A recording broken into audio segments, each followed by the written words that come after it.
ನಿಂದ ಆನಾಗಿದ್ದೇನೆ. ನಿಮ್ ಹೆಸರು? ನನ್ನ ಒಂದು ಫ್ಲೋ ಡೈಲಾಗ್ ಇದೆ, ನಮಸ್ತೆ ನನ್ನೆಲ್ಲ ಪ್ರೀತಿಯ ಕನ್ನಡಿಗರಿಗೆ ಅಂದ್ರೆ ಮುಗೀತು. ಅಂದ್ರೆ ನೀವು ಇಲ್ಲಿ ಎಷ್ಟು ವರ್ಷದಿಂದ ಇದೇ ಮನೇಲಿ ಇದ್ದೀರಾ? ಈ ಮನೆಯಿಂದ ಒಂದು 4 ವರ್ಷ. 4 ವರ್ಷ ಆಯ್ತು. ನಿಮ್ಮ ಮದುವೆ ಆಗಿ 4 ವರ್ಷ. ಮದುವೆ ಆಗಿ 4 ವರ್ಷ ಆಯ್ತು. ಇದೇ ಮನೇಲಿ ಆಗ್ಲಿಂದ ಇದ್ದೀರಿ? ಬೇರೆ ಮನೇಲಿ ಇದ್ದಿದ್ದು, ಶಿಫ್ಟ್ ಆದ. ಎಷ್ಟು ಕಂಫರ್ಟ್ ಆಗಿದೆ ಇದ್ರಾಗ ನಿಮ್ಮ ಲೈಫ್? ಒಬ್ರಿಗೊಬ್ರು ಅರ್ಥ ಮಾಡ್ಕೊಂಡ್ರೆ ಕಂಫರ್ಟಬಲ್ ಇದೆ.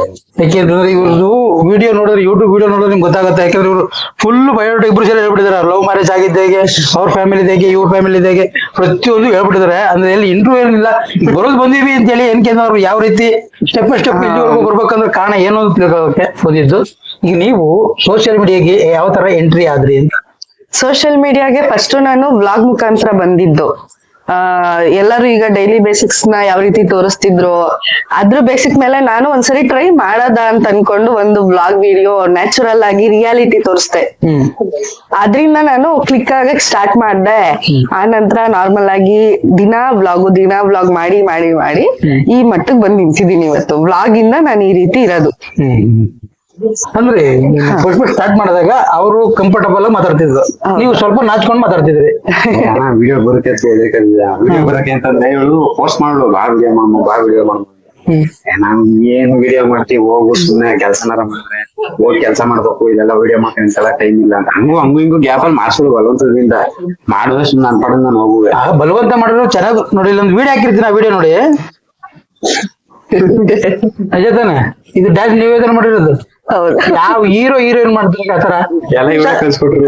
ಯಾಕಂದ್ರೆ ಡ್ಯಾನ್ಸರ್ ಆಕಾರ ತುಂಬಾ ಡ್ಯಾನ್ಸರ್ ಚೆನ್ನಾಗಿ ಡ್ಯಾನ್ಸ್ ಗಳೆಲ್ಲ ನೋಡಿದೀವಿ ನಾವು. ನಾನು ಏನೇ ಮಾಡ್ತಾನೆ ಅಂತಂದ್ರೆ, ನೀವು ಫಸ್ಟ್ ವ್ಲಾಗ್ ಸ್ಟಾರ್ಟ್ ಮಾಡ್ಬೇಕಾದ್ರೆ ಇದೇ ಊರಲ್ಲಿ ಸ್ಟಾರ್ಟ್ ಮಾಡಿದ್ದು ನೀವು? ಹೌದು, ಇದೇ ಊರು, ಇದೇ ಮನೆ. ಜಾಗ ನೀವೇ ತೋರಿಸ್ಕೊಡ್ಬೇಕು. ಎಲ್ಲೆಲ್ಲೋ ಮಾಡಿದ್ರಿ. ನಾನು ಯಾವ್ದೋ ಒಂದು ಇದ್ರ ಹತ್ರ, ಒಂದು ಹೊಳೆ ಹತ್ರ, ಕಾವೇರಿ ನದಿಯ ಇಲ್ಲೇ ಬಾಂಡ್ಲಿ ಅಂತ ಒಂದು ಯಾರೋ ಬಾಂಡ್ಲಿ ಅಂತ ಹೇಳ್ತಾರೆ. ಆಗ ನೀವು ಕೂಡ ಸ್ಮೈಲ್ ಮಾಡ್ತೀರಾ, ಅವರು ಕೂಡ ಬಾಂಡ್ಲಿ ಅಂತಾರೆ. ನೀವು ಕೆಇಬಿಗೆ ಇಲ್ಲಿಗೆ ಕರೆಂಟ್ ಹೋಗ್ಬಿಟ್ಟು ಇದಾಗ್ಬಿಡು ಅಂತ ಹೇಳಿ ನೀವು ಹೇಳ್ತೀರಿ ಡೈಲಾಗ್. ಅದೇ ಇದು ದೇವಿ ತೋಪು ದೊಡ್ಡ ಕೌಲಿ. ಅಲ್ಲೆಲ್ಲ ಹೋಗಿ ಮಾಡಿದ್ರೆ ಅದನ್ನ ತೋರಿಸ್ಕೊಡ್ಬೇಕು ನೀವು. ಆಯ್ತು, ಜಾಸ್ತಿ ವಿಡಿಯೋ ಮಾಡೋದು ಇದೆ ಸರ್. ಹೌದು, ಏನೇ ಪ್ರಮೋಷನ್, ಸೀರೆ ಪ್ರಮೋಷನ್ ಮಾಡೋದೆಲ್ಲ ಇದೇ ಜಾಗ. ಇದಾವ್ದು ಇನ್ನೊಂದ್ ಜಾಗ ಇಲ್ಲಿಂದ ಅಲ್ಲಿಗಂತ ಅಷ್ಟೇ. ಇಲ್ಲೇ ನೀವು ಜಾಸ್ತಿ ಮಾಡುವಂತ ಪ್ಲೇಸ್ ಹೋಗಲ್ಲ. ಅಂದ್ರೆ ಈಗ ನೀವು ಮದುವೆ ಆಗಿ 4 ವರ್ಷ ಆಯ್ತು ಅಂತಂದ್ರಿ. ಒಬ್ರಿಗೊಬ್ರು ಎಷ್ಟೆಷ್ಟು ಅರ್ಥ ಮಾಡ್ಕೊಬಿಟ್ಟಿದ್ದೀರಿ? ಯಾಕಂದ್ರೆ ಇಬ್ರು ಸಂಬಂಧಿಕರು ಅಂತ ನಮಗೂ ಗೊತ್ತು. ಯಾಕಂದ್ರೆ ವಿಡಿಯೋ ನೋಡ್ಬಿಟ್ಟು ಬಂದು ನಿಮ್ನ ಇಂಟ್ರೋ ಮಾಡ್ತಾ ಇರುವಂತದ್ದು ನನಗೂ ಗೊತ್ತಾದ್ಮೇಲೆ ಕೆಲವ್ರು ಗೊತ್ತಿರೋದು. ನಮ್ಮ ವೀಕ್ಷಕರಿಗೆ ನೀವು ಯಾಕಂದ್ರೆ ನಮ್ಗಿಂತ ಫೇಮಸ್ ನೀವು ಇಲ್ಲ ಅಂತಲ್ಲ, ಆದ್ರೆ ಇಂಟರ್ವ್ಯೂದಲ್ಲಿ ಏನಾಗಿದೆ ಎತ್ತ ನಮಗೂ ಮಾತ್ರ ಗೊತ್ತಿರುತ್ತೆ. ನಾವು ನೋಡಿರ್ತೀವಿ. ಅಷ್ಟು ನಿಮ್ ವಿಡಿಯೋಗಳನ್ನ ಲಿಂಕ್ ಹಾಕಿರ್ತೀನಿ ಅಲ್ಲಿ, ಅವರು ಕೂಡ ನೋಡಿರ್ತಾರೆ. ನೀವು ಇನ್ಸ್ಟಾಗ್ರಾಮ್ ಅಲ್ಲಿ ಸ್ವಲ್ಪ ಫೇಮಸ್, ನಾವು ಯೂಟ್ಯೂಬ್ ಅಲ್ಲಿ ಸ್ವಲ್ಪ ಫೇಮಸ್. ಒಂದಲ್ಲ ಒಂದು ರೀತಿ ಫೇಮಸ್. ಅಂದ್ರೆ ನೀವಿಬ್ರು ಲವ್ ಮ್ಯಾರೇಜ್ ಆಗಿದ್ದು ಗೊತ್ತಾಯ್ತು. ಯಾಕಂದ್ರೆ ಮತ್ತೆ ಅದನ್ನೇ ಕೇಳ್ತಾ ಇದ್ರೆ ಜನಗಳಿಗೂ ಬೋರ್ ಆಗ್ಬಿಡುತ್ತೆ. ಯಾಕಂದ್ರೆ ಅವ್ರು ಆಲ್ರೆಡಿ ಹೇಳ್ಬಿಟ್ಟವ್ರಲ್ಲಿ ಯಾವಾಗ ಏನ್ ಸ್ಟೋರಿ ಸ್ಟಾರ್ಟ್ ಮಾಡಿದ್ರು ಕಣ್ಣೀರಿಂದ ಸ್ಟಾರ್ಟ್, ಲಾಸ್ಟ್ ಕಣ್ಣೀರಿಂದ ಎಂಡ್. ಅದು ವಿಡಿಯೋ ಎಲ್ಲ ನೋಡಿದೀವಿ ನಾವು. ಈಗ ನೀವು ವ್ಲಾಗ್ ಮಾಡಿದ್ರಲ್ಲ, ಅವ್ರ ಫಸ್ಟ್ ಅವ್ರು ಹೇಳಿದ್ದು ಏನ್ ಅನಿಸ್ತು ಆಗ? ನನ್ಗೇನಿಲ್ಲ, ಅವ್ರು ಏನೇ ಮಾಡಿದ್ರು ಸಪೋರ್ಟ್ ಮಾಡ್ತೀನಿ. ಅವ್ರು ಏನಾರ ಸಪೋರ್ಟ್ ಮಾಡ್ತೀನಿ. ಅಂದ್ರೆ ನಾನ್ ಯಾವ ರೀತಿ ಅಂತಂದ್ರೆ, ಅವ್ರು ಮಾತಾಡ ತಪ್ಪು ಅಂದ್ರೆ ಪ್ರಶ್ನೆ ಮಾಡ್ತೀನಿ. ಅಚ್ಚರಿ ನಾನು ಬಿಡ್ತೀನಿ. ಯಾಕಂದ್ರೆ ಎಲ್ಲರಿಗೂ ಅವ್ರದೇ ಆದಂತ ಫ್ರೀಡಮ್ ಇರ್ತದೆ. ಅವ್ರಿಗೆ ಬಂದ ತಕ್ಷಣ ಇಲ್ಲ ನೀನ್ ಮನೆ ಕೆಲಸನೇ ಮಾಡ್ಕೊಂಡಿರ್ಬೇಕು, ನೀನ್ ಈಚ್ ಹೋಗಂಗಿಲ್ಲ, ನೀನ್ ವಿಡಿಯೋ ಮಾಡಂಗಿಲ್ಲ, ಅಷ್ಟೇನೋ ತೋರ್ಸಂಗಿಲ್ಲ, ಅವೆಲ್ಲ ಏನಿಲ್ಲ. ನಾನ್ ಹೆಂಗ್ ಬದುಕ್ತೀನಿ ನಂಗೆ ನಿಲ್ಬೋದು ಅಷ್ಟೇ.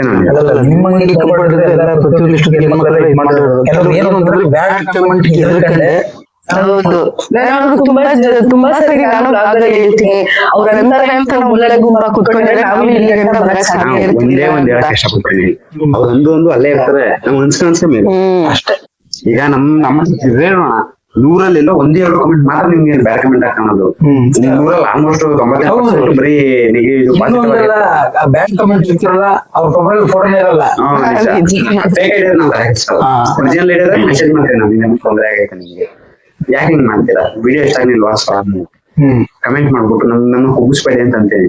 ಅವಾಗ ಅವ್ರು ಇನ್ನೂ ಜಾಸ್ತಿ ಮಾಡಿದಾಗ ಅವ್ರ ಜೊತೆ ಮಾತಾಡಿ ಪ್ರಯೋಜನ ಇಲ್ಲ. ಯಾಕಂದ್ರೆ ಅವ್ರನ್ನ ಕುಗ್ಸಕ್ಕೆ ಅಂತ ನಿಂತಿದ್ದಾರೆ, ಅದ್ರ ಬಗ್ಗೆ ಇದ್ ಮಾಡ್ಬಿಡು, ಕಾಲಲ್ಲಿ ಓದಿಬಿಟ್ಟು ಮುಂದಕ್ಕೆ ಹೋಯ್ತಾ ಇರೋದು. ಅಂದ್ರೆ ಈಗ ನೀವು ಒಂದು ಪ್ರಪ್ರಥಮರಿಗೆ ನಾವು ಮದುವೆ ಆದ ವರ್ಷದಲ್ಲಿ 5 ಪೂಜೆ ಮಾಡಿರೋದು ಅಂತ ನೀವು ಒಂದು ವಿಡಿಯೋ ಮಾಡಿದ್ರಿ. ಹೌದಾ? ಈಗ ಮದುವೆ ಆಗಿ ಎಷ್ಟು 5 ಪೂಜೆ ಮಾಡಿದ್ರಿ?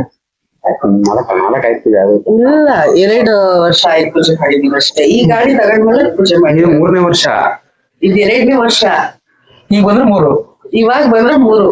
ಈಗ ಬಂದ್ರೆ 3ನೇ ವರ್ಷ ಇದು. 5 ಪೂಜೆ ಮಾಡಿದ್ರೆ ಈಗ. ಈಗ ಹೋಗೋಣ ಅಲ್ಲಿಗೆ. ನೋಡಿ, ಇದು ಅವ್ರ ಮನೆ. ಈಗ ಅಲ್ಲಿಂದ ಅವ್ರೆಲ್ಲೆಲ್ಲಿ ಬ್ಲಾಗ್ ಮಾಡ್ತಿರೋ ಅನ್ನೋದನ್ನ ಅವ್ರನ್ನೇ ಕರ್ಕೊಂಡು ಹೋಗಿ ಅಲ್ಲಿ ನಾವು ಇಂಟ್ರೋ ಮಾಡ್ತಾ ಇರುವಂತದ್ದು. ಇದೊಂಥರ ಸ್ಪೆಷಲ್. ಗೊತ್ತಾ ಇವಾಗ ಅಡ್ರೆಸ್ ಎಲ್ಲಾರು ನೋಡ್ಬಿಟ್ರೆ ಬಂದ್ಬಿಡ್ತಾರೇನೋ ಮನೆ ಹತ್ರ. ಅಡ್ರೆಸ್ ಹೇಳಿಲ್ವೇ? ಈ ಬೀದಿ ಗೊತ್ತಾಗ್ಬಿಡುತ್ತಲ್ಲ ಬೇಗ ಅಂತ. ನಿಮ್ಗೂ ನೀವೇ ಮಾಡಿರೋದೇ ಗೊತ್ತಾಗೋದಿಲ್ಲ ಮೇಡಮ್. ನಿಮ್ ಅಡ್ರೆಸ್ ಹುಡ್ಕೋಕ್ ನಾನು ಪ್ರತಿಯೊಂದು ವಿಡಿಯೋ ನೋಡಿದೀನಿ. ಕಮೆಂಟ್ ಇಲ್ಲಿ ನಿಮ್ಮ ಬಂದವರು ಪುನಃ ಏನು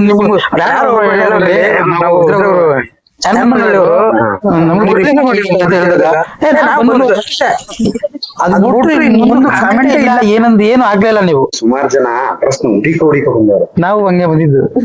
ಅಭಿ ಹೇಳಿದ್ರೆ ಕರೆಕ್ಟ್ ಹೇಳಿರುವ ನಮ್ ತೊಂದ್ರೆ ಆಯ್ತಂತಲ್ಲ, ನಮ್ಮಿಂದ ಅವ್ರ ಕೆಲಸ ಆಗ್ಬಿಟ್ಟು ನಮ್ಗೆ ಅಂತ ಬರ್ತಾರಲ್ವಾ, ನಾವೆಲ್ಲಾರು ಮೀಟ್ ಸಿಗುದು ಅಂತ. ನಮ್ಗೋಸ್ಕರ ಅವ್ರ ಕೆಲಸ ಹೋಗ್ಬಾರ್ದು. ಅದ್ರಲ್ಲೂ ಕೆಲವೊಬ್ರು ಅದಕ್ಕೂ ಸ್ವಲ್ಪ ಶೋ ಆಫ್ ತೋರಿಸ್ತಾರೆ. ಆಮೇಲೆ ಏನ್ ಪ್ರಪಂಚದಲ್ಲಿ ಯಾರು ಇಲ್ದಿರೋ ಗಂಡ ಹೆಂಡ್ತಿರು, ಯಾರು ಪ್ರೀತಿ ಕೊಡದೇ ಇರೋ ಪ್ರೀತಿ ಕೊಡ್ತಾಳೆ ಹೆಂಡ್ತಿ ಅನ್ನೋದು. ನಮ್ ಪ್ರೀತಿ ಈಗ ಅವ್ರವ್ರ ಪ್ರೀತಿ ಅವ್ರವ್ರ ದೊಡ್ಡದು ಅಂತಂದ್ಮೇಲೆ ನಮ್ ಪ್ರೀತಿ ನಮ್ಗೆ ದೊಡ್ಡದಲ್ಲ. ನೋಡಿ ಅಷ್ಟೇ ಅಷ್ಟೇ. ಈಗ ಯಾರನ್ನು ಏನು ಬಲವಂತ ಏನು ಮಾಡ್ತಾರೆ, ನೀವು ನೋಡ್ಲೇಬೇಕು ಅಂತ ಏನು ಕ್ಯಾಪ್ಷನ್ ಹಾಕಿರ್ತೀವ, ನೋಡ್ಲೇಬೇಕು ಏನಿಲ್ಲ. ಅದಕ್ಕೆ ಯಾರು ಏನ್ ಹೇಳ್ಕೊಳ್ಳಿ ಮೇಡಮ್ ಅವ್ರೆ, ಎಂತ ಬೆಳಕ ನಿಮ್ಗೂ ಅಲ್ಲ ನಮಗೂ ಬರುತ್ತೆ. ಈಗ ನಾನು ಜಾಸ್ತಿ ದೇವ್ರ ಕಂಟೆಂಟ್ ಜಾಸ್ತಿ ಮಾಡೋದು ನಾನು, ನಮಗೂ ಬರುತ್ತೆ. ಪೂಜಾರಿಗಳ ಹತ್ರ ದುಡ್ಡು ಇಸ್ಕೊಂಡೇ ಮಾಡ್ತಾರೆ ಇವರು ಅಲ್ಲ.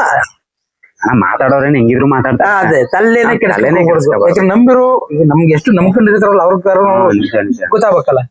ಈಗ ನೀವ್ ಹೇಳ್ದಂಗೆ ಈಗ ಐಡಿ ನಾನು ಯಾಕಂದ್ರೆ ಇವ್ರದೆಲ್ಲ ಚೆಕ್ ಮಾಡಿದೆ ನಾನು. ಇಲ್ಲಿ ನಮ್ಮ ಲೋಕಲ್ ಅವ್ರೆ ಈಗ ಇದೇ ಬರೋದು ಅಂದ್ರೆ ಇದು ನಮ್ಮ ಲೋಕಲ್ ಅಕ್ಕಪಕ್ಕದವ್ರ ಹಳ್ಳಿಗಳಲ್ಲೇ ಜಾಸ್ತಿ ಬೇರೆ ಮಾಡ್ಕೊಂಡು ಬರೋದು. ನನಗೂ ಅಷ್ಟೇ ಬರೋದಲ್ಲಿ ಗೊತ್ತಿರೋರೇ ಕಣ ಜಾಸ್ತಿ. ಹೌದು, ಬೇರೆಯವರೆಲ್ಲ ನಮ್ಗೆ ಗೊತ್ತಿರೋರೇ ಮಾಡೋದು. ಇದು ಫೇಕ್ ಅಕೌಂಟ್ ಕ್ರಿಯೇಟ್ ಮಾಡ್ಕೊತಾರೆ, ಹೊಡಿತಾರೆ. ನಾನು ಯೋಚನೆ ಮಾಡೋದೇನು ಅಂತಂದ್ರೆ, ನಮ್ ಬಗ್ಗೆ ಗೊತ್ತಿರೋರು ಮಾತ್ರ ಪರ್ಫೆಕ್ಟ್ ಆಗಿ ನಾವ್ ಹೆಂಗ್ ಬಂದಿವಿ ಕಷ್ಟದಲ್ಲಿ ಏನು ನಮ್ ರೀತಿ ಒಂದು ಡೈಲಿ ರೊಟೀನ್ ಏನು ಎಲ್ಲ ಗೊತ್ತಿರುತ್ತೆ ಅವ್ರಿಗೆ. ಅವ್ರು ಮಾತ್ರ ಬೇರೆ ಕಮೆಂಟ್. ಈಗ ನೀವು ವರ್ಕ್ ಮಾಡೋದು ಎಳ್ನೀರ್ ಕೆಲಸ ಮಾಡಿ ನೀವು ಯಾವಾಗಿಂದ ಅದನ್ನ ಮಾಡ್ತಾ ಇರೋದು? ನೀವೇನ್ ಓದಿರೋದು? ಫಸ್ಟ್ ಆಫ್ ಆಲ್ ನೀವು ಓದಿರೋದೇನು? ಇಬ್ರು 10th ಓದಿವಿ ಅಣ್ಣ, ಇಬ್ರು ಎಕ್ಸಾಮ್ ಬರುತ್ತೆ. ನೀವು ನಗ್ದು ಏನ್ ಗೊತ್ತಾಗ್ಲಿಲ್ಲ? ಸೇಮ್ ಅಣ್ಣ, ಇಬ್ರು 10th ಓದಿವಿ, 10th ಕಂತ ಹೋಗಿವಿ. ಅವಳು ಮುಕ್ಕಾಲ್ ಭಾಗದ ಸ್ಕೂಲ್ ಬಿಟ್ಟಾಳೆ, ನಾನು ಮುಕ್ಕಾಲ್ ಭಾಗದ ಸ್ಕೂಲ್. ಮಾತಾಡ್ಕೊಟ್ರೆ ಹೆಂಗೆ ನೀವಿಬ್ರು? ನನ್ಗೂ ಇವ್ರಿಗೂ 4 ವರ್ಷ ಡಿಫ್ರೆನ್ಸ್. ಬಟ್ ನನ್ಗೆ ನಾನೇನೋ ತರದೆ ಮಾಡ್ಕೊಂಡು ಬಿಟ್ರು, ಇವಳು ನನ್ ಜೊತೆ ಸೇರ್ಕೊಂಡು ಸ್ಕೂಲ್ ಬಿಟ್ಟು ಅಷ್ಟೇ. ಅವಾಗ ಮೇನ್ ಟಾಪಿಕ್ ಬರೋಣ.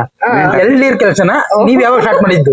ನಾನ್ ಎಳ್ನೀರ್ ಕೆಲಸ ಸ್ಟಾರ್ಟ್ ಮಾಡಿದ್ದು ಅಣ್ಣ 2000. ಅದಕ್ಕಿಂತ ಮೊದ್ಲು 2016 ನಾನು ಗ್ಯಾರೇಜ್ ಸೇರ್ಕೊಂಡಿದ್ದೆ, ಬನ್ನೂರಲ್ಲಿ ನಾಗರಾಜ್ ಅಂತ. ಸ್ಕೂಟರ್ ಗ್ಯಾರೇಜ್, ಹೀರೋ ಹೋಂಡಾ ಗ್ಯಾರೇಜ್. ಅಲ್ಲಿ 4 ವರ್ಷ ಮಾಡಿದೆ. 4 ವರ್ಷ ಆದ್ಮೇಲೆ ಕೊರೋನಾ ಟೈಮಲ್ಲಿ ಸ್ವಲ್ಪ ಹಿಂಸೆ ಆಗಿ ಅಲ್ಲಿ ಅಂಗಡಿ ಓಪನ್ ಇರಲ್ಲ ಅದು ಇದು ಅಂದ್ಬಿಟ್ಟು ಅಲ್ಲಿ ಕೆಲಸ ಬಿಟ್ಮೇಲೆ ಕೊರೋನಾ ಟೈಮಲ್ಲಿ ನಡೀತಿದ್ದೆ ಎಳ್ನೀರು. ಅವಾಗ ಏನ್ ಮಾಡ್ತಿದ್ರು, ನನ್ನ ಫ್ರೆಂಡ್ ಅಭಿ ಅಂತ ಅವ್ನು ನನ್ನ ಫ್ರೆಂಡ್ ಗಣಪತಿ ಹಬ್ಬದಲ್ಲಿ ಫ್ರೆಂಡ್ ಆಗಿದ್ದ. ಅವನ ಜೊತೆ ನಾನು ದಿನ ಸುಮ್ಮನೆ ಎಳ್ನೀರ್ ಕುಡಿಮ ಅಂತ ಎಳ್ನೀರ್ ಇದು ಜೊತೆಗೆ ಹೋದೆ. ಅವನ ಜೊತೆಗೆ ಮರ ಹೆಂಗ್ ಕುಯ್ತಾರೆ, ಹೆಂಗ್ ಮಾಡ್ತಾರೆ, ಹೆಂಗ್ ಇಳಿಸ್ತಾರೆ ಅವೆಲ್ಲ ನೋಡ್ಮ ಅಂತ ಹೋದೆ. ಮಾಮೂಲಿ ಸಣ್ಣ ಪುಟ್ಟ ಹೆಲ್ಪ್ ಮಾಡ್ಕೊಟ್ಟೆ ಅಲ್ವಾ. ಅವ್ರೇನ್ ಮಾಡಿದ್ರು, ಕೆಲಸ ಏನ್ ಮಾಡ್ತಾ ಇಲ್ಲ ಬಾ ಕೆಲ್ಸಕ್ಕೆ ಅಂತಂದ್ರು. ನಮಗೂ ಕೊರೋನಾ ಟೈಮಲ್ಲಿ ಕೆಲಸ ಏನಿಲ್ಲ. ಡೈಲಿ ಹಂಗೆ ಹೋಗಿ 1 ವರ್ಷ ಎಳ್ನೀರ್ ಹೊತ್ತೆ. ಮಾಮೂಲಿ ಎಳ್ನೀರ್ ಹೊತ್ಕೊಂಡು ಅವರು ಚೆನ್ನಾಗಿ ನೋಡ್ಕೊಂಡ್ರು, ಮನೆ ಮಗನಂಗೆ ನೋಡ್ಕೊಂಡ್ರು. ಅವ್ರೇನ್ ಕಮ್ಮಿ ನೋಡ್ಕೊಂಡಿದ್ರು. ಅವ್ರಿಗೆ ಮಾಮೂಲಿ ಒಂದ್ ವರ್ಷ ಆಯ್ತು. 1 ವರ್ಷ ಆದ್ಮೇಲೆ ಇವಳು ಸಿಕ್ಕಿದ್ದು ಇನ್ಸ್ಟಾಗ್ರಾಮ್ ಅಲ್ಲಿ ಇವಳು ಸಿಕ್ಕಿದ್ರೆ ಸಂಬಂಧಿಕರು ದೂರ ಆಗ್ಬಿಟ್ಟು ಇನ್ಸ್ಟಾಗ್ರಾಮ್ ಅಲ್ಲಿ ಸಿಕ್ಕಿದ್ದು ಇವಳು. ಒಂದು ಮೆಸೇಜ್ ಹಾಕಿಲ್ಲ ಅಂದ್ರೆ ಇವತ್ತು ನಾವಿಬ್ರು ಹೆಸರಿಲ್ಲ. ನಾನು ಗುರ್ತಿಡ್ದು ಮಾಮೂಲಿ ಇವಳು ರಾಂಗ್ ಒಂದ್ ಸಣ್ಣದಾಗ ಮೆಸೇಜ್ ಮಾಡಿ ಫುಲ್ ಹೈ ವೋಲ್ಟೇಜ್ ಅಲ್ಲಿ ಮಾತಾಡೋದು. ತಾಳ್ಮೆ. ಫಸ್ಟ್ ಮೆಸೇಜ್ ಹಾಕಿದ್ದೇನಂತ? ನಾನ್ ಮೆಸೇಜ್ ಹಾಕಿದ್ದು ಫಸ್ಟ್. ಇವರು ಏನ್ ಮಾಡ್ತಿದ್ರು ಅಂದ್ರೆ ಕಮೆಂಟ್ ಮೇಲೆ ಕಮೆಂಟ್ ಮಾಡ್ತಾನೆ ಇದ್ರು. ನಾನು ಅವಾಗ ನನ್ನ ಫ್ರೆಂಡ್ಸ್ ಜೊತೆಗಿದ್ದೀನಿ, ಯಾರಿ ಹುಡ್ಗ ಇಷ್ಟೊಂದು ನಿನ್ಗೆ ಪ್ರೆಷರ್ ಕೊಡ್ತಾನೆ ಅಂತ ಹೇಳ್ತಿದ್ರು. ಅದಕ್ಕೆ ನಾನೇನ್ ಮಾಡಿದೆ, ನೈಟ್ 10 ಗಂಟೆ 10:30 ಮೇಲೆ ಮೆಸೇಜ್ ಆಗ್ತೆ ಏನು ಅಂತ. ಅದಾದ್ಮೇಲೆ ಮೆಸೇಜ್ ಗಳು ಸ್ಟಾರ್ಟ್ ಆಗಿತ್ತು. ಈ ರೀತಿ ನಾನ್ ನಿಮ್ ಸಿದ್ದರಾಜ್ ಮಾವರ್ ಮಗ ಅಂತಂದಾದ್ಮೇಲೆ ಒಮ್ಮನು ನೀನ್ ಮೆಸೇಜ್ ಮಾಡಿದ್ವಿ. ಆಮೇಲೆ ಹಂಗೆ ಒಂದು ತಿಂಗಳು ಗಂಟ ಮಾಮೂಲಿ ನಾರ್ಮಲ್ ಫ್ರೆಂಡ್ಸ್ ರೀತಿನೇ ಇದ್ದು. ಆಮೇಲೆ ಪ್ರೀತಿ ಹುಡ್ತು. ಚಿಕ್ಕ ವಯಸ್ಸಲ್ಲೇ ಇತ್ತು ಹೇಳ್ಬೇಕು ಅಂತಂದ್ರೆ ಏನೋ ಆಗ್ಬಿಡ್ತು ಉಟ್ಬಿಡ್ತು ಅಂತ ಹೇಳಿ ದೊಡ್ಡವರಾದ ಮೈಂಡ್ ಸೆಟ್ ಚೇಂಜ್ ಇರ್ತವೆ. ಅವಳು ಯಾರು ನಾನು ಹುಡುಗನ್ ಲವ್ ಮಾಡ್ತಿದ್ದಲ್ಲ ಎಲ್ಲ ಮೈಂಡ್ ಅಲ್ಲಿ ಇಷ್ಟು ನಾನಾ ತರ ಪ್ರಶ್ನೆಗಳು ಇರ್ತವೆ. ಅವೆಲ್ಲ ದಾಟಿ ನಾನ್ ಕೇಳಿಲ್ಲ, ಅವಳೇ ಕೇಳ್ಬಿಟ್ರು ನನ್. ಅದಾದ್ರೆ ನಾನ್ ಪಟ್ಟಂತ ಅಕ್ಸೆಪ್ಟ್ ಮಾಡ್ಬೋದು. ಯಾಕಂದ್ರೆ ಇಬ್ಬರಲ್ಲೂ ಇತ್ತಲ್ಲ ಮನ್ಸಲ್ಲಿ ಪ್ರೀತಿ ನಾನು ಅಕ್ಸೆಪ್ಟ್ ಮಾಡಿ ಒಂದ್ ತಿಂಗಳ ಗಂಟೆನೂ ಪ್ರೀತಿ ಮಾಡ್ದು. ಆಮೇಲೆ ಇಬ್ರು ಮೀಟ್ ಆಗಿ ಆಮೇಲೆ ಪರ್ಮನೆಂಟ್ ಆಗಿ ತಾಯಿ ಮನೆಗೆ ಬಂದ್ಬಿಟ್ಲು. ಈಗ ರೀಸೆಂಟ್ ಆಗಿ ಅಭಿ ನೀವೆಲ್ಲ ಬೆಲ್ಟ್ ಎಲ್ಲ ಹೊಡಿಸ್ಕೊಂಡು ಯಾರು ಎಷ್ಟು ತಿಂದ್ರೆ ನಾನು ಇವ್ರು ಹೇಳ್ತಿದ್ದಲ್ಲ ನಾನು ಒಂದೇಟು ಬಿದ್ದಿಲ್ಲ. ಅಭಿ ಹೆಡ್ತಿಗೂ ಜಾಸ್ತಿ ಬಿದ್ದಿದೆ. ಅಭಿಯಣ್ಣಂಗೆ ಇಬ್ರು ಜಾಸ್ತಿ ಬಿದ್ದಿದ್ದಾನೆ. ಆಕ್ಚುಲ್ ಆಗಿ ಅವರೇ ವಿಡಿಯೋ ಮಾಡೋದಂತಲ್ಲ ಅವ್ರಿಗೆ ಅಷ್ಟೇ. ನೋಡಿದ ವಿಡಿಯೋ ನೋಡ್ಬಿಟ್ಟೆ ಚೆನ್ನಾಗಿತ್ತು. ಆದ್ರೂ ಅದು ರಿಯಾಲಿಟಿ ತೋರಿಸಿದ್ರಲ್ಲ ಬೆಲ್ಟ್ ಅಲ್ಲಿ ಹೊಡಿದ್ರು ರಿಯಾಲಿಟಿ. ಖಾಲಿ ರೂಮ್ ಅಲ್ಲಿ ಇದ್ದಿದ್ರೆ ಇನ್ನೂ ಸಖತ್ತಾಗಿರ್ತಾನೆ. ಏಟ್ಗಳು ಯಾರ ಹತ್ರ ಏನು ಇರ್ದೇನೆ ಖಾಲಿ ರೂಮ್ ಅಲ್ಲಿ ಆಡಿದ್ರೆ ಇನ್ನೂ ಚೆನ್ನಾಗಿರ್ಬೇಕು. ಮಾಮೂಲಿ ಇದ್ರಲ್ಲ ಇನ್ನೊಂದು ವಿಡಿಯೋಗಳೆಲ್ಲ ಮಾಡ್ತಾರೆ, ಕಾಲಿಗೆ ಗೆಜ್ಜೆ ಕಟ್ಕೊಂಡು ನೆಲೆಯಲ್ಲಿ ಹೋಯ್ತಾನೋ ಪಿಪಿ ಆತರ ಆಡಿದ್ರೆ ಇನ್ನೂ ಸೂಪರ್ ಆಗಿರೋದು. ಅದು ಸ್ಯಾಂಪಲ್ ಮಾಡಿದ ಅಷ್ಟೇ. ಯಾವಾಗ ಸೇರ್ತೀರ ಅಭಿ ಫ್ಯಾಮಿಲಿ? ನೀವು ನಿಮ್ ಫ್ಯಾಮಿಲಿ ಯಾವಾಗ ಅಂತ ಟೈಮಿಂಗ್ಸ್ ಇಲ್ಲ. ಅವ್ರು ಫ್ರೀ ಇದ್ದಾಗ ಕೂಗಿದ್ರೆ ನಮ್ ಫ್ರೀ ಇದ್ರೆ ನಾವು ಓಡ್ತೇವೆ. ನಮಗ್ ಫ್ರೀ ಇದ್ರೆ ನಾವು ಓಡ್ತೀವಿ. ಗೊತ್ತಿಲ್ಲ 8 ಗಂಟೆ 9 ಗಂಟೆ ರಾತ್ರಿ ಕರೆದಾಗ್ಲೂ ಹೋಗಿದ್ವಿ. ನಿಮ್ದು ಇಬ್ರದ್ದು ಬಾಂಡಿಂಗ್ ಹೆಂಗಿದೆ? ಚೆನ್ನಾಗಿದೆ. ಯಾರದ್ದು ಎಳ್ಳಿನ ಕೇಳಿದ್ದೀಗ? ಅಭಿ ನೋಡ್ದು ನಮ್ದ ತುಂಬಾ ಚೆನ್ನಾಗಿದೆ. ಅವರು ನೀವು ಕ್ಲೋಸ್ ಆಗಿದ್ದು ಯಾವಾಗ ಹೆಂಗೆ? ಈಗ ನಾವು ಪರಿಚಯ ಆಗ್ತಿದೆ. ಅವರು ಸುಮ್ನೆ ಒಂದು ಮೆಸೇಜ್ ಹಾಕಿದ್ದು, ನಾನು ಕೆಮ್ಮದೊಡ್ಡಿಲೆ ಓಡಾಡ್ತಿದ್ನಲ್ಲ, ನೀವ್ ಒಂದ್ಸರಿ ಈ ಕಡೆಗೆ ಬಂದಾಗ ನಮ್ ಶಾಪ್ ಹತ್ರ ವಿಸಿಟ್ ಮಾಡ್ಬಿಟ್ಟು ಹೋಗಿ ಅಂತ ಅಂದಿದ್ರು. ಸರಿ ಅಂತ ಅಂದ್ಬಿಟ್ಟು ನಾವು ನನ್ ಮಗಳು ಬರ್ಡೇಗೆ ಹೋಗಿದ್ವಿ. ನಮ್ಮ ಅಕ್ಕನ ಮಗಳು ಬರ್ಡೇಗೆ ಮಳವಳ್ಳಿನ 5 ಕಿಲೋಮೀಟರ್ ಅಷ್ಟೇ. ರಿಟರ್ನ್ ಬಂದು ಚಿಮ್ಮನಹಳ್ಳಿ ಅಂಗಡಿ ಹೋಗಿ ಬರಲ್ಲ ಅಂತ ಅನ್ಕೊಂಡ್ ಹೋದ್ವಿ. ಆ ನಂತರ ಹಂಗೆ ಕ್ಲೋಸ್ ಆಗಿ ಸ್ವಲ್ಪ ಮಾತುಕತೆ ಆದ್ಮೇಲೆ ಇನ್ನೂ ಕ್ಲೋಸ್ ಆಗೋದು. ಅಂದ್ರೆ ಸಿಮಿಲಾರಿಟಿ ಅವ್ರದ್ದು ನಮ್ದು ಸೇಮ್ ಇಬ್ರದ್ದು ಅಷ್ಟೇ. ಅಲ್ಲ ಸಿಮಿಲಾರಿಟಿ ಗೊತ್ತಾಗುತ್ತೆ ನಮ್ಗೆ. ಹೆಂಗೆ ಅಂದ್ರೆ ಬುದ್ಧಿ ಮೈಂಡ್ ಸೆಟ್ ಸೇಮ್ ಅಲ್ವಾ, ಅದರಿಂದಾಗಿ ಜಲ್ದಿ ಅಟ್ಯಾಚ್ ಆಗ್ಬಿಟ್ಟು. ಅಲ್ಲ ಇಬ್ರದ್ದು ಏನ್ ಮೈಂಡ್ ಸೆಟ್ ಅಭಿದು ನಿಂದು ಅಂತಂದ್ರೆ? ಇಲ್ಲ ಅಭಿ ಅಣ್ಣ ನಾನು ಇಬ್ರು, ಇವರು ರಶ್ಮಿ ಅಕ್ಕ ಒಂದು ಹಂಗೆ ಉಲ್ಟಾ ಆಗ್ಬಿಟ್ಟಿದ್ರಲ್ಲ. ಹೌದು ಹಂಗೆ ಇರೋದು ನಾವು. ಇವಳು ಅಭಿ ಅಣ್ಣ ಬಿಟ್ಕೊಡಲ್ಲ, ಇವ್ರು ರಶ್ಮಿ ಅಕ್ಕ ಬಿಟ್ಕೊಡಲ್ಲ. ಅಂದ್ರೆ ಈಗ ಅವನು ಮಂಡ್ಯ ಇದು ಕೆಮ್ಮದೊಡ್ಡಲ್ಲಿ ಶಾಪ್ ಬಟ್ಟೆ ಶಾಪ್ ಮಾಡಿದ್ಮೇಲೆ ನೀವು ಪರಿಚಯ ಆಗಿದ್ದು ಜಾಸ್ತಿ ಪರಿಚಯ ಆಗಿದ್ದು. ಅಂದ್ರೆ ಅವತ್ತು ಏನೋ ಮಿಸ್ ಆಗಿ ಶಾಪ್ ಅಂದ್ರೆ ಅವತ್ತು ಇರ್ತೀನಿ. ಅವತ್ತು ಪರಿಚಯ ಆಗಿ ಅಂದ್ರೆ ಇಷ್ಟು ಕ್ಲೋಸ್ ಆಯ್ತಿರ್ಲಿಲ್ಲ. ಸುಮ್ನೆ ಮೆಸೇಜ್ ಹಾಕೋರೆ ಅಲ್ವಾ, ಮೆಸೇಜ್ ಹಾಕೋರೆ ಒಂದು ಬಟ್ಟೆ ತಗೊಂಡು ಈಗ ನಿಮ್ ಇನ್ಸ್ಟಾದಲ್ಲಿ ಎಷ್ಟು ಫಾಲೋವರ್ಸ್ ಇರೋದು? 2,39,000. ಅಂದ್ರೆ ಜಾಸ್ತಿ ಇವ್ರಿಗೆ ನೀವು ಆದ್ಯತೆ ಕೊಡ್ತಾ ಇದ್ರಿ, ಇವ್ರು ಆದ್ಯತೆ ತಗೋತಾ ಇಲ್ಲ ಅವ್ರು. ಆಮೇಲೆ ಈಗ ಬೆಳಗ್ಗೆ ಎದ್ದು ನೀವೇ ಕಂಟೆಂಟ್ ಸ್ಟಾರ್ಟ್ ಮಾಡ್ಬಿಟ್ಟಿದ್ರಿ. ಮಾಡ್ತೀನಿ ಅಣ್ಣ, ಯಾಕಂದ್ರೆ ಈಗ ಅವಳಿಗೂ ಕೆಲಸ ಅದೇ. ಈಗ ಕಂಟೆಂಟ್ ಕ್ರಿಯೇಟರ್ಸ್ ಅಂದ್ರೆ ಕಮ್ಮಿ ಇಲ್ಲ ಕೆಲಸ.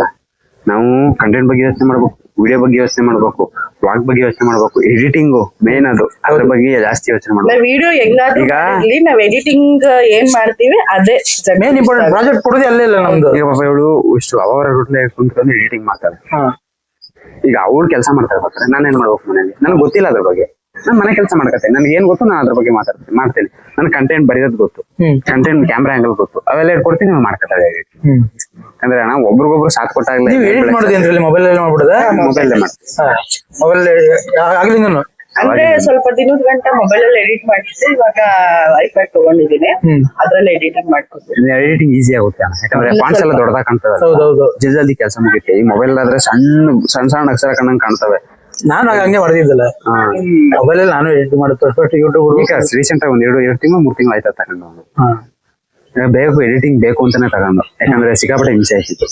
ಈಗ ನೀವು ಮೆಸೇಜ್ ಹೇಳಿದ್ರಲ್ಲ, ನೀವು ಇನ್ಸ್ಟಾದಲ್ಲಿ ಮೆಸೇಜ್ ಮಾಡ್ಕೊಂಡು ನಾವು ಬಂದಿದ್ದಂತ. ಆಮೇಲೆ ಮೀಟ್ ಆಗಿತ್ತು ಫಸ್ಟ್ ಎಲ್ಲಿ ನೀವು? ಅದೇ ಆಂಜನೇಯ ಸ್ವಾಮಿ ದೇವಸ್ಥಾನ, ಆತ್ಮಲಿಂಗೇಶ್ವರ ಅಲ್ಲಿ ಫಸ್ಟ್ ಮೀಟ್ ಆಗಿದ್ದು. ಫಸ್ಟ್ ಮೀಟ್ ಆಗಿ ನೀವೇನ ಹೇಳಿದ್ರ, ಅವ್ರೇನ ಹೇಳಿದ್ರ? ಮಾರ್ಲಮಿ ಮಾಸ ದಿನ ಮೀಟ್ ಆಗಿದ್ದು. ಅಮಾವಾಸ್ಯ ದಿನ ಪಿತೃಪಕ್ಷ. ಅಂದ್ರೆ ಇವಳಿಗೆ ಬರೋಕೆ ದಾರಿ ಇದ್ದಿದ್ದೆ ಅದೊಂದೇ ದಿನ. ಬಂದ್ಲು, ಮೀಟ್ ಆದೋ ಎಲ್ಲ ಆಯ್ತು. ಆದ್ರೆ ನಾಳೆ ಹೋಗ್ಬೇಕಿತ್ತು, ಒಮ್ಮಿಲ್ಲ ಉಳ್ಕೋಬೇಕು. ಅದು ಪೂರ್ತಿ ರಾಂಗ್ ವೇ ಆಗೋಯ್ತು ನಮ್ ಮನೇಲಿ, ನಮ್ ಪಪ್ಪನ ಮನೇಲಿ. ಹಿಂಗಾಗಿ ಅಲ್ಲೇ ಉಳ್ಕೊಂಡು ಅದಾದ್ಮೇಲೆ ನಾನು ಹೋಗಿ ಬಂದು ಮಾಡ್ತಿದ್ದೆ. ಒಂದ್ 6 ತಿಂಗಳೇನೋ ಮಾಮೂಲಿ, ತಿಂಗಳಲ್ಲ 4 ತಿಂಗಳು. 4 ತಿಂಗಳೇನೋ ಹೋಗಿ ಬಂದು ಇಲ್ಲಿಂದ ನಾನು ಮದ್ದೂರಿಗೆ ಹೋಗ್ತಿದ್ದೆ, ಬರ್ತಿದ್ದೆ, ಮಾಡ್ತಿದ್ದೆ. ಆಮೇಲೆ ಏನಂದ್ರು ಮನೆಯವರು ಮದ್ವೆ ಆಗ್ಬಿಡಿ, ಯಾಕೆ ಹೋಗುದು ಬರುದು ಅಲ್ಲೇ ಇರೋದು, ಯಾಕಂದ್ರೆ ಅವ್ರು ನನ್ ಕಂಡ್ರೆ ಇಷ್ಟ, ನಾನು ಅಲ್ಲೇ ಹುಡ್ಕೊತಿದ್ದೆ. ಆಮೇಲೆ ಏನ್ ಮಾಡಿದ್ಮೋ ಫೈನಲಿ 24ನೇ ತಾರೀಕು, ಜನವರಿ 24ನೇ ತಾರೀಕು ತಾಳಿ ಕಟ್ಟ. ಜನವರಿ 24 ತಾಳಿ ಕಟ್ಟಿದ್ರಿ 2022. ಆಗ ಅಲ್ಲಿವರೆಗೂ ನಿಮ್ ತಂದೆ ನಿಮ್ ಜೊತೆ ಚೆನ್ನಾಗಿದ್ರು, ಮದುವೆ ಗಂಟೆ ಚೆನ್ನಾಗಿದ್ರು. ನಾನು 4ನೇ ಕ್ಲಾಸ್ ಅಲ್ಲಿ 5ನೇ ಕ್ಲಾಸ್ ಅಲ್ಲಿ ಇದ್ದಾಗ ನಮ್ಮ ಅಪ್ಪ ಅಮ್ಮನಿಗೆ ಡಿವೋರ್ಸ್ ಆಗ್ಬಿಟ್ಟು 18 ವರ್ಷ 19 ವರ್ಷದ ಗಂಟೆ ನನ್ನ ಅಪ್ಪನ ಜೊತೆಗೆ ನಾನು ಇದ್ದಿದ್ದು. ಆ ನಂತರ ಮಾರ್ಗನೇ ಹಬ್ಬಕ್ಕೆ ಬರ್ಲೇಬೇಕು ಪಕ್ಷಕ್ಕೆ ಅಂತ ಅನ್ಕೊಂಡ್ ಬಂದೆ. ಅದಾದ್ಮೇಲೆ ನನ್ಗೆ ಯಾಕೋ ನಮ್ಮ ಅಜ್ಜಿ ತಾತನ್ನ ನಮ್ಮ ಮಮ್ಮಿನ ಬಿಟ್ಟು ಹೋಗಕ್ ನಂಗೆ ಮನ್ಸೇ ಬರ್ಲಿಲ್ಲ. ಅದಾಗಿದ ನಂತರ ನನ್ಗೆ ನಮ್ಮ ಮಮ್ಮಿ ಬಗ್ಗೆ ಅಷ್ಟು ಕ್ಲಾರಿಟಿ ಗೊತ್ತಿರ್ಲಿಲ್ಲ. ಬಿಡು ಇವಾಗ ಚೇಂಜ್ ಆಗೋರೆ, ಈ ಮಕ್ಳು ಬೇಕು ಅಂತ ಅನ್ಸೈತಲ್ಲ ಅಂತ ಅನ್ಕೊಂಡು ನಾನು ಓದೆ ನಮ್ಮ ಮಮ್ಮಿ ಮನೆಗೆ. ಬಟ್ ಅವ್ರೇನು ಯೋಚನೆ ಮಾಡಿದ್ರು ಅಂತಂದ್ರೆ ನನ್ ಕೈಲಿ ನಮ್ಮ ಅಪ್ಪನ ಮೇಲೆ ಕೇಸ್ ಹಾಕ್ಸಿ ಜೀವನಾಂಶ ಕೇಳೋ ತರ ಇಟ್ಕೊಂಡಿದ್ರು. ನಾನ್ ಯಾವಾಗ ಆ ಕೆಲ್ಸ ನಾನ್ ಮಾಡಲ್ಲ ಅಂತಂದಾಗ ನನ್ನ ಮನೆ ಬೀಚ್ ಹಾಕಿದ್ರು. ಅವಾಗ ಇವ್ ನನ್ ಮದ್ವೆ ಆಗಿಲ್ಲ ಅಂದ್ರೆ ಇಷ್ಟವರೆಗೆ ನಾನ್ ಯಾವ ಬೀದಿಲಿ ಹೆಂಗಿರ್ತೀನೋ ನನಗ್ ಗೊತ್ತಿಲ್ಲ. ಈ ತರ ಆಮೇಲೆ ನಮ್ಮ ಅಪ್ಪನು ಅವ್ರ ಅಮ್ಮನ ಹತ್ರ ಕೊಂಡೋದ್ಲು ಅಂತ ಅಂದ್ಬಿಟ್ಟು ಇದುವರೆಗೂ ನಾನು ಮಾತಾಡ್ಸಿಲ್ಲ, ಅವರು ಮಾತಾಡ್ಸಿಲ್ಲ. ನಮ್ಮ ಅಜ್ಜಿಗೆ ಹುಷಾರಿಲ್ಲ ಅಂದಾಗ ನಾನು ಯಾವಾಗೂ ಹೋಗಿದ್ದೆ. ನಮ್ಮ ಅಜ್ಜಿ ತೀರೋದ್ಮೇಲೆ ಮತ್ತೆ ಸುಮ್ಮನೆ ಈಗ ಅಲ್ಗೂ ಒಂದ್ಸತಿ ಹೋಗ್ಬಿಡೋಣ. ಅದೆಲ್ಲ ಒಡ್ಡಾಡ್ತಿದ್ರಿ, ನೀವೆಲ್ಲ ವ್ಲಾಗ್ ಮಾಡ್ತಿದ್ದು. ಒಂದೇನು ನಮ್ಗೇನ್ ತುಂಬಾ ಇಷ್ಟ ಆಯ್ತು ಅಂದ್ರೆ ಕಾವೇರಿ ನದಿ ಹತ್ರ ಒಂದು ಸ್ಪಾಟ್ ತುಂಬಾ ಇಷ್ಟ ಆಯ್ತು ನನಗೆ. ಅದನ್ನ ತೋರ್ಕೊಡ್ತೀರಾ ನೀವು? ಸುಮಾರು ಜನ ಗೊತ್ತಿಲ್ಲ, ಇಡನ್ ಪ್ಲೇಸ್ ನೀವು ನೋಡಿದ್ರಲ್ಲ, ಅದನ್ನ ನಾನ್ ನಿಮ್ ಕಡೆಯಿಂದನೇ ತೋರಿಸ್ಕೋಬೇಕು ಅನ್ನೋದು ಇದು. ಅದು ಯಾಕಂದ್ರೆ ನಮ್ಮೂರು ದೊಡ್ಡ ಜಾತ್ರೆಯಲ್ಲಿ ಅಂದ್ರೆ ಊರ ಹಬ್ಬದಲ್ಲಿ ಫುಲ್ ಫೇಮಸ್ ಅದು. ಅಲ್ಲಿ ಇತ್ತಿಂದ ಹೋಗಿ ಬರಕ್ಕಾಗಲ್ಲ, ನಾವು ಅಷ್ಟು ಜನ ತುಂಬ್ತಾರೆ. ಏನ್ ಮಾಡ್ತಾರೆ ಅಲ್ಲಿ? ಯಮಧರ್ಮ ಹಬ್ಬ, ಊರ ಹಬ್ಬ ಅಣ್ಣ. ಯಮಧರ್ಮನ ಹಬ್ಬ ಅಂದ್ರೆ ಹೇಮಾದ್ರಮ್ನ ಹಬ್ಬ ಅಣ್ಣ. ಹೇಮಾದ್ರಮ್ ಬರ್ಬೇಕಾದ್ರೆ ರಾಮಂದ್ರ ಪಕ್ಕ ವರ್ಷಕ್ಕೊಂದ್ಸಲ ದೇವಸ್ಥಾನ ಓಪನ್ ಆಗೋದು. ಅದು ಗೌರ್ಮೆಂಟ್ ಅಲ್ಲಿ ಐತೆ ದೇವ್ರು. ಅದು ಕಳ್ತನ ಆಗಿ ಏನೇನೋ ಕೇಸ್ ಆಗಿದೆ. ಅದು ಅದಕ್ಕೆ ಮುಜರಾಯಿ ಇಲಾಖೆಗೆ ಸೇರ್ಕೊಬಿಟ್ಟದೆ. ವರ್ಷಕ್ಕೊಂದ್ಸಲ ಬರ್ತದೆ. ಒಂದು ವಾರಕ್ಕಂತ ದೊಡ್ಡ ಹಬ್ಬ ಬಂದೂರಿ. ಒಂದ್ ವಾರ ಆದ್ಮೇಲೆ ತಿಳ್ಕೊಂಡು ವಾಪಸ್ ದೇವಸ್ಥಾನ. ಅವಾಗ ಫಸ್ಟ್ ನಡೆಯೋದೆ, ಫಸ್ಟ್ ಅಮ್ಮನ್ ಓಪನ್ ಮಾಡೋದೇ ಅಲ್ಲಿ. ಅಲ್ಲಿ ಅಂದ್ರೆ ಇತಿಹಾಸ ಅದೇ, ಅಲ್ಲಿ ಅದ್ರದ್ದು ಅದೇ ಇತಿಹಾಸ ಅದೇ. ಕಳ್ಳರು ತಕ ಹೋಗಿ ಅಲ್ಲಿ ಇದು ನದಿ ದಾಟ್ಬೇಕಾದ್ರೆ ಕೈ ಜಾರಿ ಅಮ್ಮ ಬಿದ್ದು 5 ಜನ ಕಳ್ಳರನ್ನ ಒಳಗೆ ಕಲ್ ಮಾಡ್ಬಿಟ್ರು. ಅದ್ರದ್ದು ತುಂಬಾ ಕಥೆ ಇದೆ ಅಣ್ಣ. ಆಮೇಲೆ ನೀವು ಇದ್ರಲ್ಲಿ ಇನ್ನೊಂದು ವ್ಲಾಗ್ ಮಾಡಿದ್ರಿ ನೀವು, ಹುಡುಗರನ್ನೆಲ್ಲ ಕರ್ಕೊಂಡು ಹೋಗ್ಬಿಟ್ಟು. ಅದೇ ಸ್ಪಾಟ್ ಅಲ್ಲಲ್ಲ, ಇನ್ನೊಂದು ಇದ್ರಲ್ಲಿ ಕಾಲೇಜಲ್ಲಿ ದೊಡ್ಡ ಕಾಲೇ ಯಾವ್ದೋ ಒಂದು ಕಾಲೇ ಅದೇ ಅಲ್ಲ, ಅದ್ರ ಮೇಲ್ಗಡೆ ಇರೋದೇ ದೊಡ್ಡ. ಹೌದಾ? ಅದು ಎಲ್ಲ ಮಾಡಿದ್ರಿ ನೀವು, ಬೈಕಲ್ಲಿ ವ್ಲಾಗ್ ಮಾಡ್ಕೊಂಡು ಚೆನ್ನಾಗಿ ಮಾಡಿದ್ರಿ, ಅದು ಚೆನ್ನಾಗಿ ಶೂಟ್ ಮಾಡಿದ್ರಿ. ಆಗ ಆದ್ರೆ ಅದನ್ನ ಕಂಟಿನ್ಯೂ ಮಾಡ್ಬೇಕಾಗಿತ್ತು. ಈಗಲೂ ಕಂಟಿನ್ಯೂ ಮಾಡ್ಬೋದು, ಮಾಡ್ತೀವಿ. ಮಾಡಿ ನಾನು ಹೇಳಿದ್ರೆ ಏನ್ ಗೊತ್ತಾ ಮೇಡಮ್, ವ್ಲಾಗ್ ಮಾಡ್ಬೇಕು, ದೊಡ್ಡದೇ ಮಾಡ್ಬೇಕು ಅನ್ನೋದೇನಿಲ್ಲ. ಶಾರ್ಟ್ ವಿಡಿಯೋ ಸುಮ್ಮನೆ ಇಲ್ಲಿ ಮಾಡ್ತಿರಲ್ಲ, ಅದನ್ನ ಅಲ್ಲಿ ಮಾಡಿದ್ರು ಆಗುತ್ತೆ. ಅಂದ್ರೆ ನೀವು ಇದು ಸಾಂಗ್ ಮ್ಯೂಸಿಕ್ ಆಗೋಂಗಿಲ್ಲ. 4 ನಿಮಿಷ 5 ನಿಮಿಷನಾರ ಬುಕ್ ಆಯ್ತು, ಅಷ್ಟೇ ಮುಗೀತು. ಮಾಡ್ಬೇಕು. ಆಮೇಲೆ ನಿಮ್ದು ಡ್ಯಾನ್ಸ್ ಸ್ಕಿಲ್ ಚೆನ್ನಾಗಿದೆ. ನಮ್ಗೆಲ್ಲ 2-3 ಸ್ಟೆಪ್ ಹೇಳ್ಕೊಡ್ಬೋದು. ನಿಮ್ಮ ಯಜಮಾನ್ರು ಹೇಳ್ಕೊಡ್ಲಿ.